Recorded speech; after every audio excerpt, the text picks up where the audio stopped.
Okay, this is internist conversation number 9. Okay, so the internist, this is a really smart internist. He says to me, you know, the patients that follow the low-fat vegan diet are making great progress, but few are willing to do it. And I'm like, yeah, that's how it always is. You know, most people are too stupid and lazy.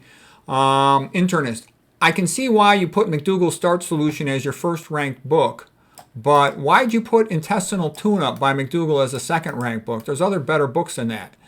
And I'm like, well, I put Starch Solution first to make it clear that animal foods are bad, starch is good. They have to understand that before they can understand anything else. But the rest of the books are not in any particular order. They're more by categories.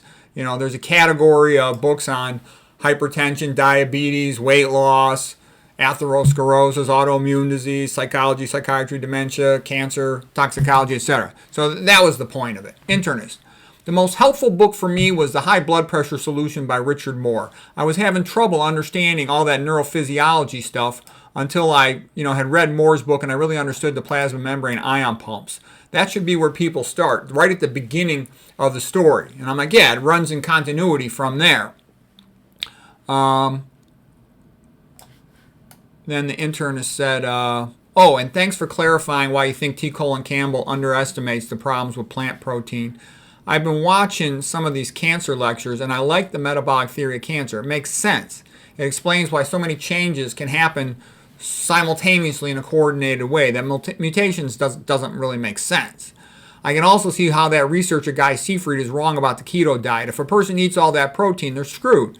They're going to ramp up mTOR, and the Krebs cycle is just going to run off glutamine. Yeah. And it's amazing that Krebs cycle can run backwards. I mean, the mitochondria it's brilliant. It splits the atom, the hydrogen atom, into the hydrogen proton and the electron. It's a miniature nuclear reactor. That's what it is. And that's part of why I believe in God. This is too complicated, too ingenious and sophisticated to have happened by chance. I mean, the more you look at biology, the more closely you look, the more impressive it is. This didn't happen by accident. Internist, you really should have a website with your videos. Me, I don't have any time to do anything more than what I'm doing. I do have all my videos backed up on a hard drive. Internist, your videos and books are some of the most valuable health information in the world.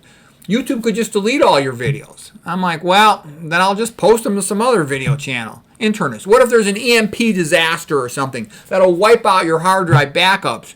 You really should take those hard drive backups and put them into Faraday bags and then put it in a metal box and bury it underground. That way, no matter what, the information will be safe. And I'm like, yeah, okay, let me see if I understand. I got to protect the videos, but it doesn't matter what happens to me? Internist, yes.